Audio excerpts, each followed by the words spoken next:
Hello, everyone. My name is Stacy Dyson. I am the lead poet and founder of Tesoro, which is an international women's poetry network. We are really, really beyond blessed. I say this for every participant that we have. Really blessed to have this woman on. She is one of our newest Tesoro members. She is in the same state I am, which is unusual. But anyway, I'm not going to give you her bio. She's going to do that. So, Krista, honey, how are you? I'm good. Tell us about yourself. Well, as you stated, I am in your state. I'm in New Mexico. Um, I am a mother of three. I have been married for 13 years. I am an educator. Uh, that's what I do for work. I teach kids about food. I teach kids about gardens. I love it. Um, yeah, and in my spare time that I find myself in sometimes, I write poetry. Um, yeah, I read poetry. I go to poetry workshops. I hang out with poetry nerds. Um, that's what I do. Cool. That'll work. So, I'm going to start you off with the question that I ask everybody, and you can interpret it whichever way you want to interpret it. Why poetry and why now? Um, for me, poetry, I think I've always had it. It took me a while to get it on paper, but I think poetry is the inner language that we say to ourselves, and some of us write it down. And that's why poetry, because it's just what I have to say. And sometimes I like writing it down. And why now? I think particularly we have to say those things out loud. If we don't talk about the inner workings of our lives, we can't figure out how to hold each other in those spaces that are the most intimate. And I mean, I think that's always the why now, but I think specifically right now we're seeing this this block of people not wanting to hear what's going on emotionally for us. It's too hard. It's it for whatever reasons it's shutting people off. And I think we have to be louder. We can't be shut off. Um, that's why now. Huh? Where you live is a more isolated part of New Mexico. Why there instead of some, great big bustling city somewhere? Well, I've lived in a great big bustling city briefly in my life. Um, and the food is always good. There's always something to do. But I'm a whimsy person at heart. I like my birds and I like my bugs and I like my deer. And yeah, so that's why I've always I grew up in a small town, and it's it always feels like home. Um yeah, and I like it. I like the quiet. Yeah. Huh? Is there, I'm always interested to know if people, given the choice, would they stay where they were? Would they be somewhere else in the world? Where, if money was no object, travel was no object, where in the world? Oh man, I don't know. That's hard. There's too many places. Um, I don't know. Well, give me the top three. Okay. We've talked about Canada, for the same reasons I talked about just now, of living kind of away from the hustle and bustle of a city. Um, I think there's lots of space like that in Canada. Um, we've talked about places in Europe, like Italy. You know, I think everybody has dreamed about that.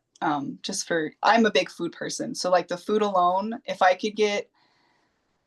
live the Italian life of just taking long walks in the afternoon, just eating crap tons of pasta, perfect. Oh my God, sign me up, please. Um, and Mexico, just because it's there, and you know, it's a culture that I'm familiar with. I grew up right on the border, and that's always been kind of like dreaming of the beach life in Mexico. That would be cool. Um, yeah, that's kind of, I don't know, dreaming big, dreaming of possible realities, Okay. possible shapes. You know,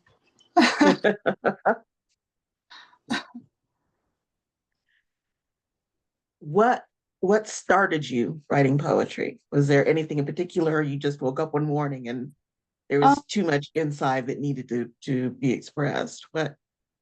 I mean, I think it. I don't know. Well, seriously, I started writing poetry kind of towards the ends of high school.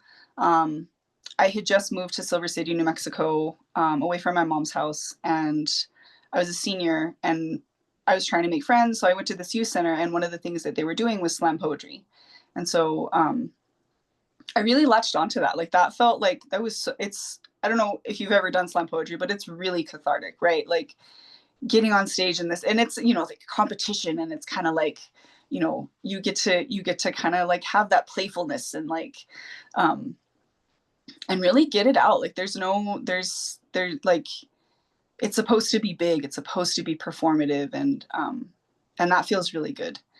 So I got really attached to that, but I think I always wrote down little like phrases, or like things that I didn't really consider were poetry until like I really put it together in that moment of like, oh, like that's what that is. And that goes back to that thing of like that inner voice of like things that we just need to like put into words to like be reality, or to be explored and like really really looked at, of like our inner workings. um yeah.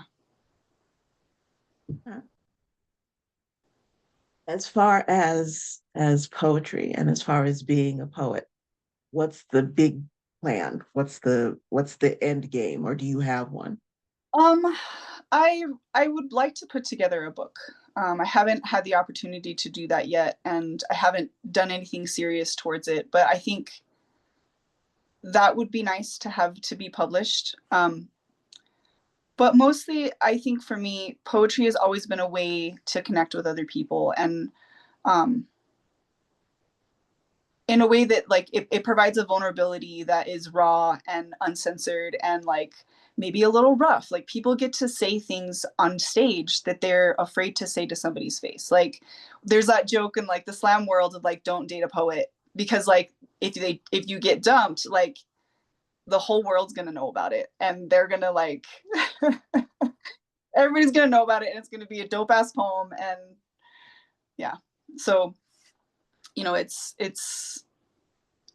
for me, the main goal, it would be nice to be published, but the main goal is just connection, and that's always going to be the goal for me.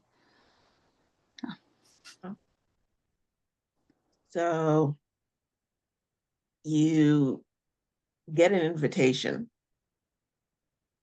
to perform in one of the biggest venues in the country, but I mean, they're going to pay you, they're going to send a limo, they're going to do, all that stuff, but they're going to censor your stuff. What happens?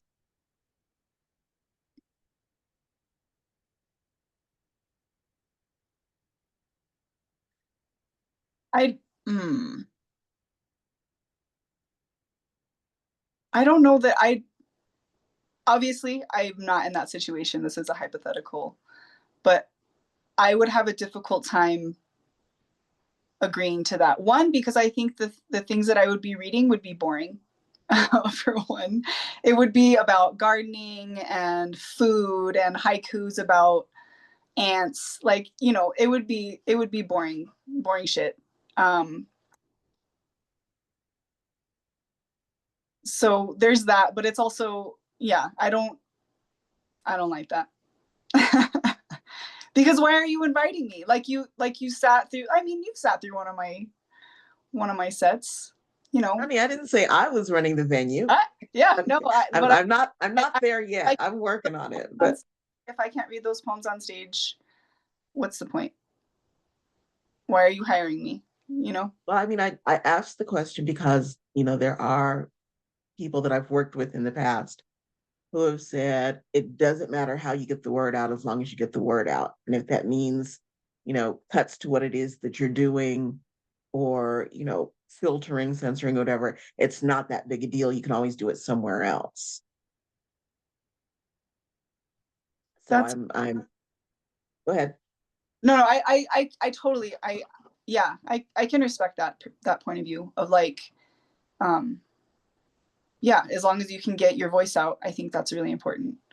I've made a living off of my word, right? Of like, um, if that was something I had to consider, I think that's different, right? That's a different perspective of like, you have to be able to weigh those things of like, is it worth the fight right now? Because I have a whole lot of fights that I have to get through. Is this one worth it? And I can understand that. I like that phrase. I have a whole lot of fights I have to get through. Because I think, especially right now, every poet in the world is feeling that. This is not a time to be holding things back. Yeah. Just a couple of really just, you know, everyday questions, just kind of round off. Ketchup or mustard? Mustard. I'm a mustard person. Okay. Um, Ice cream or frozen yogurt? Ice cream. Yeah. You're two for two here, babe. Tea or coffee? Coffee. If I have to choose coffee.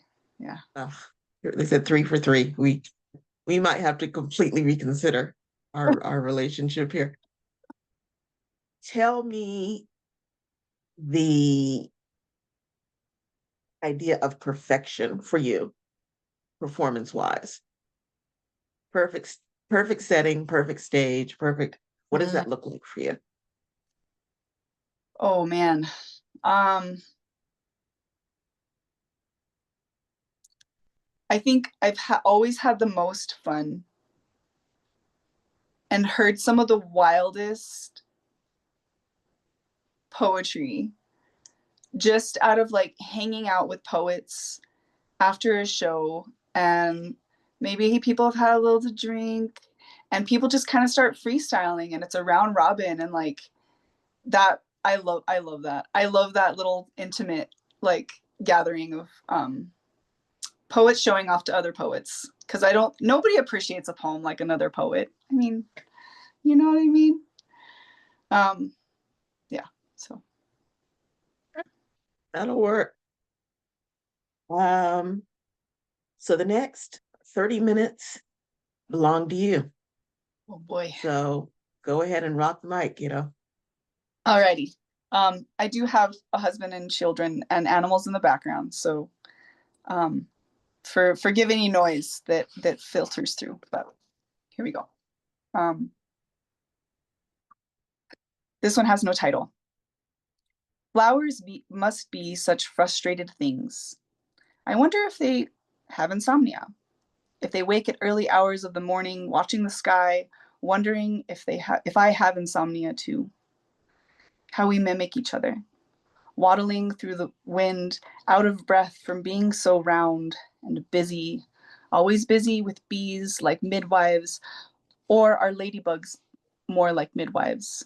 Tending to plants, keeping aphids at bay, while the buds become agitated balls of life. They must be such frustrated things.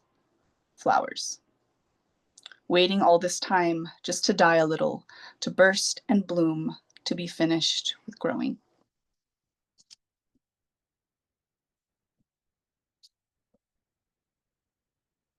Scar tissue.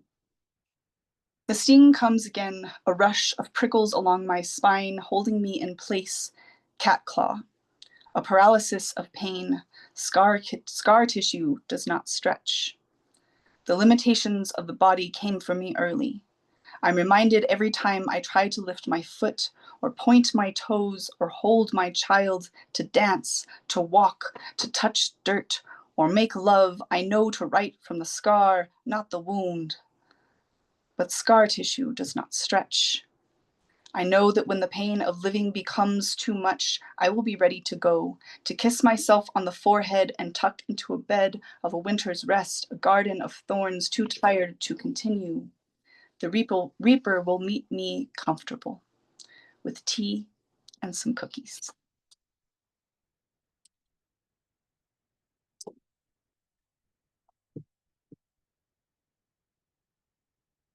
Sometimes the poetry gets you. Today I'm shaky. A messy pair of sweatpants, I'm a huddle mass on a bed, buried in spreadsheets and Google passwords. Starting something new always gets in waves of panic. Finding a starting place happens twice, thrice, 4 times. I'll try again tomorrow. Maybe my new computer will show up and spark some inspiration. Recently in Silver City, we had a massive fire that was pretty close to town, and it scared everybody. And it just so happened to be on the summer solstice. Summer solstice salutation. The fire hurts, sweeping in, cutting truth, the truth of the body. Blotchy and red, swelling in places of flexibility, the mirror it provides. The truth of motherhood. When things become impossible, raw, stinging with the knowledge that persistence is persistence, and that the mistakes that you make you. The truth of sisterhood. A history of late night banter and late night life-saving, forgetting to say thank you, and not saving yourself before attempting to pull a drowning person out of the depths of their own bullshit, not wanting to let go of your own bullshit. Nothing smells quite like burning fecal matter. Everyone knows what it is. This fire hurts, consuming the background of trees, the songs of birds, the illusions of permanence. In the eye of the moon, the light glows deep. There isn't anything that hides from a desert moon. Nothing too far from the truth of burning juniper, flames ready to swallow tinderbox lies. No ocean of self-delusion can douse this inferno. It has no disguise. Something must move. The winds have to bring storms eventually, to soften the candid nature of flame, to break the endless sharp blue and red, a damp gray, bring back the padded nature of niceties, the velvet of grass. The moon's gaze eventually closes. Nothing holds forever, and no fire can eat everything, not all the time. The fire didn't reach down. Everybody was okay.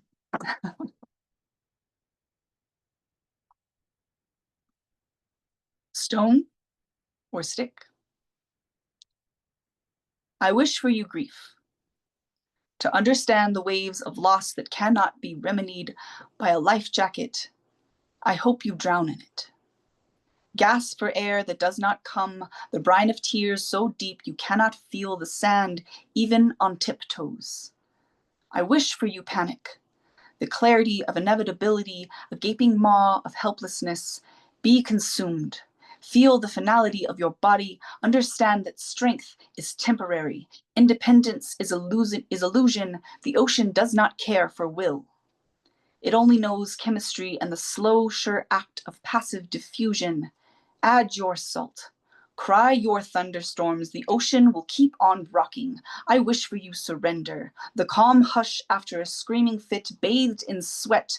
More salt. Still in stench, more chemistry, a moment of blank, uninterrupted quiet where the world hums back, a lapping of waves on a shore.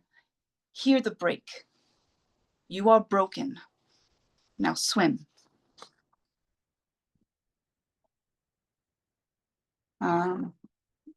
This one's a pretty old poem. I wrote this when I was like 19 years old. And I think about this one a lot, actually. It has no title. She curled up in high desert valleys, shallow valleys. Coarse with shrubs for eyelashes, she blinks in the morning, crisp and clean. It washes odd dreams and the moods they leave her in away. Waking up, she smells like Rejuvelina coffee and Diane's chocolate cake. It gets carried on Bullard every morning. Here is where I wake and work. Here is where I walk and eat. This is my town. At noon, she reflects from every surface. She is unforgiving with light. At noon, she has no mountains to hide in. It is when those who have been out come in, and when those who have been in go out. At noon, she smells like coffee, cake, and cigarettes. She sounds like Isaac's specials chanted over teenagers cruising for lunch, eating angst with cheeseburgers, trying to fill themselves after regurgitating textbooks and lectures all morning. This is their town.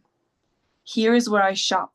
Here is where I play and talk about the world ending. Here is where I teach and learn. Here is where every once in a while I pull on pants like they are stages. Here is where I found my feet, broken and blistered, struggling like a fawn. Here is where I picked them up and taught them to walk like a tiger. Here is where I found my worry stone, made of obsidian, with a heart of lead and a tongue like fire. Here is where I turn myself into a planting disc, sprout out colors like a kaleidoscope. This is my town.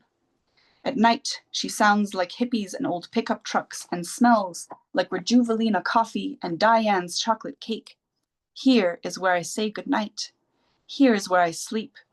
Here is home. This is our town.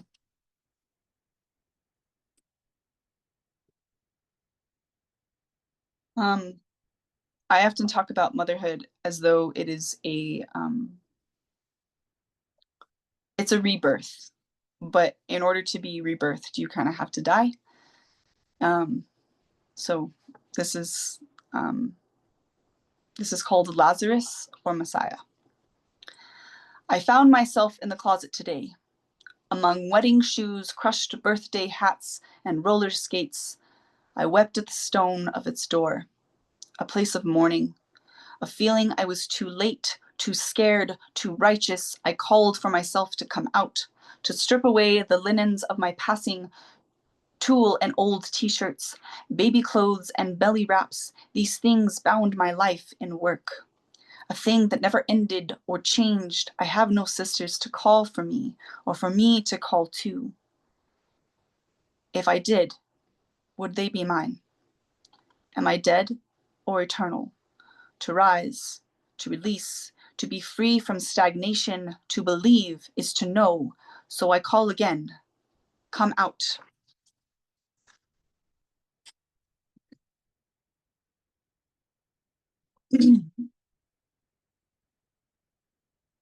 This one has no title. The handbag you gave me arrived again today. I thought it was marked return to sender, but this delivery system cannot seem to find you. It made its way through the spilled milk and smashed veggies, through the deep breaths and therapy, through the self-love and willingness to forgive old habits. It came back. I forget its weight when it's gone, and how it weighs down more than just me. It hurts them too. I can't seem to rid myself of such an ill-conceived gift, of wanting to scream and point fingers, of clenched fists or bruises. The handbag pops open when I need it to least. In the busy hours of home life, and when I'm alone, it swallows me. For such a small bag, it holds an awful lot. It holds a lot of awful.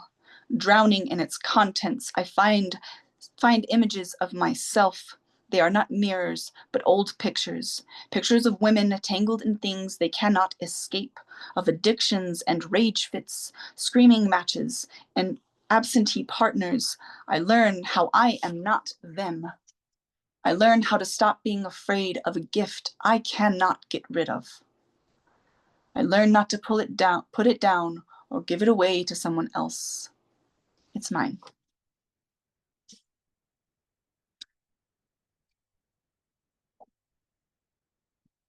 As always, I'm going to dedicate this to my doggy Lado. He's a poor guy. He's pretty reactive, so he inspired this.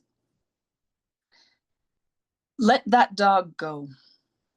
The leash is cutting the life from your fingers. They are purple and sore, threatening to split, popping the skin that binds the bone, numbing your ability to feel things out like hands are supposed to. Let that dog go. Spit flies from its lips as it snarls and snaps, hungry for flesh, hungry for control. It has no ears to hear you now. Your voice echoes hollow against the noise of its throat, deep and raw like an earthquake. You have no say here. Let that dog go. Least it turn to bite you too, sink its teeth in your vulnerability, your false authority. You can't put a collar on chaos. It's like trying to catch time. You mean nothing to it. Let that dog go.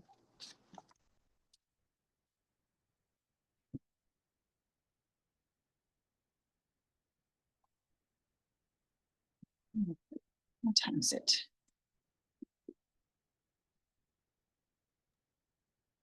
All right. You've got about 15 minutes. You're fine. Okay, thank you. This one is called Rise. Hold up your chin. Stand from the ashes and breathe. The flame has passed, burning away old habits and familiarity. You have died. It's true. Consumed by red hot licks and lashes, your skin still carries the sting. But that is in the past. Lost in a heap of chalky dust gray, let it stay, move upwards. The phoenix does not concern itself with gravity.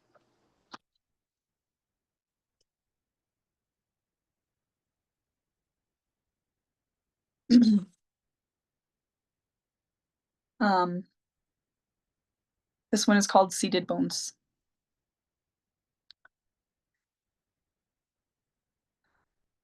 The land made space for more. The people pulled up chairs and drums, steeped in water, supple with minnows and toads, with black mud for toe jam, quick with the rutting of deer. Crisp with the fall of leaves, feet broke earth with dance, the humming of thighs on grass and hands on bark. The land made space for more. The creaking of wooden ships carrying a hollowness, a burst of flame and powder, clashing of ideology, carving a purpose and flesh, a hunger of domination, promises of progress, bearing bones. Calcification of heartstrings, the land held more right angles, more tracks, more people. It had no choice. The trees grew crooked crowns, symbols of centralized power, a hero's journey, pillars of concentration, sacrificing song for submission, offering up sovereignty for more. So the land held more. While the water grew empty and the leaves grew quiet, a crowding of hips and ribs, scraped clean of song, burned clean of mushrooms. What more can be crammed in, dusty and rough, holding everything but heart and guts? What more can be held here, in a place of seated bones?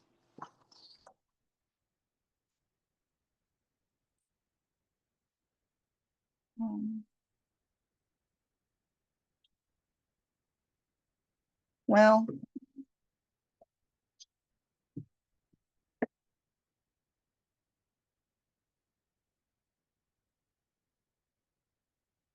whales and berms.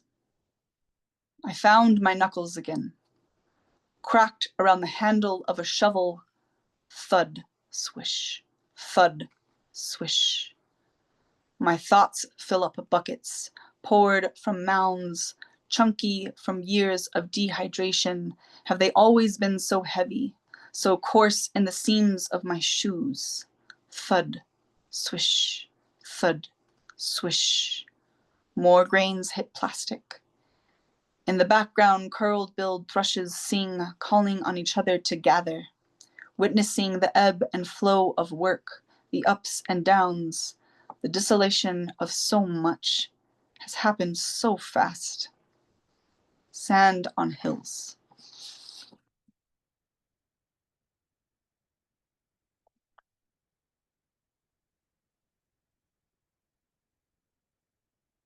This one has no title. I recently learned a very hard lesson, and I remembered this poem. And yeah, I think poems sometimes are a way to revisit a thought that you forgot you had, and to remind you what you learned, and that sometimes you make stupid decisions. Yeah. Anyway. I am learning to pick up the pieces of things I did not break, to heal wounds I did not inflict, and listen to words I did not say. I am learning. The pieces still cut, the wounds still bleed, the words still echo. I am learning to mend, to stitch, to hold my tongue and use my ears. I am learning. This takes time. It takes courage. This takes humility. I am learning.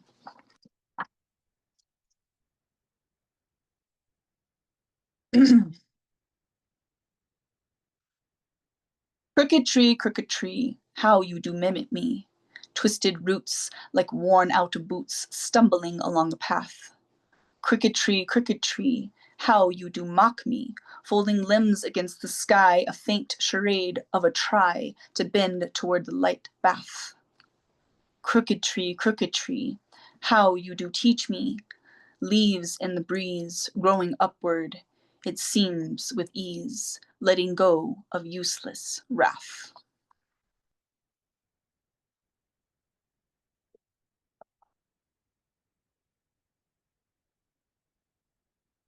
This one is titled Kismet. I think I'm saying that right. I think it's an Arabic word. But it's titled Kismet, Kismet. Okay, thank you. I am scared of so many things. The grace of gravity, snake bites, being swallowed by the dark, but most of all, losing you. Finding that my heart is too heavy to be lifted by your love and loyalty, I pray for you to bless me with a nimbus of hope. Don't let my missing wings lead you to believe I do not care for you. My fall has left me in scales, a viper of complaints. This coiled spine springs for you, but the strike continues to hit me. These fangs keep finding my tail. I'm a series of self-inflicted wounds, venomous words, a pit of fears, with only an angel to look to.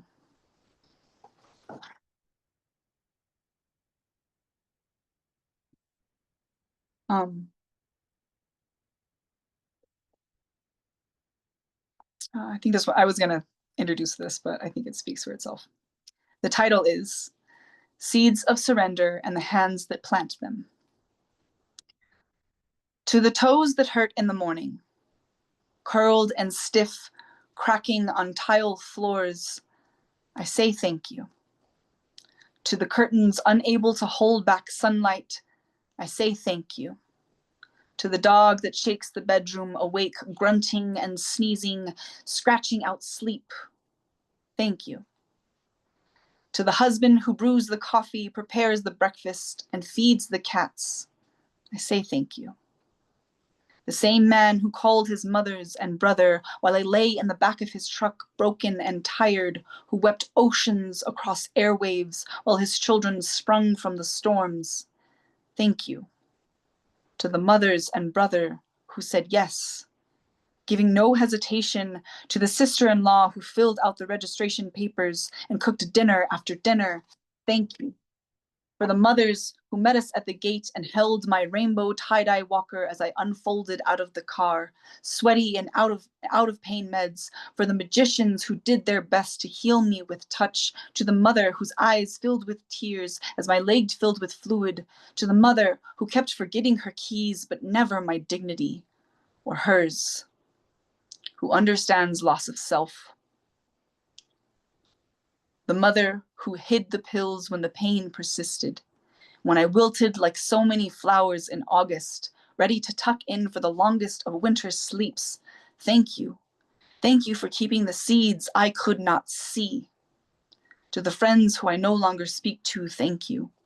To the friends and sisters who changed diapers and washed dishes, who folded my baby's clothes and packed our suitcase. To the friends who showed up to send me away. The ones who could and did look at me. Small and hollow, crumpled and pleading. To the women who tended my children when I could not, who brought us home to the waiting husband, to the friends I made along the way. Thank you. To my children who continue to be children, who fought with the world, who fell apart in all the ways the adults wanted to, the children who wrecked like tornadoes and babbled themselves into sanity, who danced and cried and grew, my children who learned they belonged to themselves. Thank you. Thanks to the body that broke and will continue to break, only to be caught in the most gentle of ways by hands that only want to hold, regardless of how big the pain, how full the challenge. My lessons of gratitude break through like morning sun through curtains. They are too big for threads, too heavy for one set of hands. They fill a room like the smell of coffee and the shaking of an old dog. They stick like joint pain, and yes, they seep through like surrender, sprout like seeds planted in spring, and heal.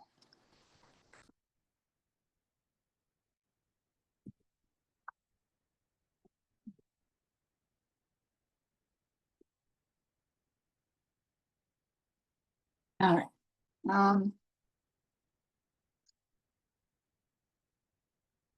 If I have time, I'll do that one. But ooh.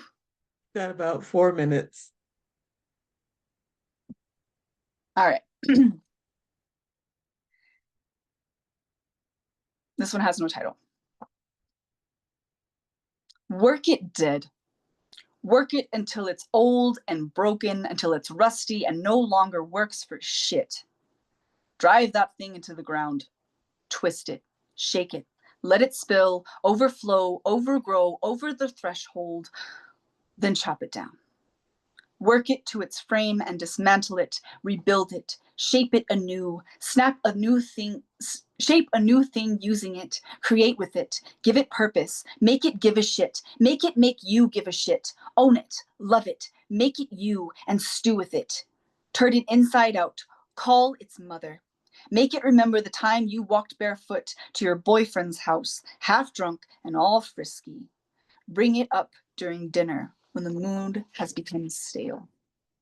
Make it weird, and then laugh. Live in the freedom of its brashness. Toss out all inhibitions, then rebuild the manner of its respectability. Be spry, be bold, be comfortable in its sprawl, like a couch losing its spring. Lean into it. Right in the groove of your favorite spot. Find a favorite spot. One to write poetry in. Wear it down. Learn it. Know it. Use it. Pour yourself into it like water. Let its novelty drown, and then bring it back. All right. I'm gonna do this last one. It also has no title. And I think this is just a reminder to just keep fighting. Just keep fighting. Tonight, the moon howls back. Fiery and vivid, she screams, furious and livid. There is no pity in her voice, no weakness, no surrender. The world's sunset paints her a paints her proper for war. She cries, rage against the cold of night, against apathy of space and death, against cruelty of destruction and wasted time of distraction. Howl with me. My neck curls back, and I bring the sound from my intestine. It rises in my throat and narrows through my lip. Ow! My prayer is complete.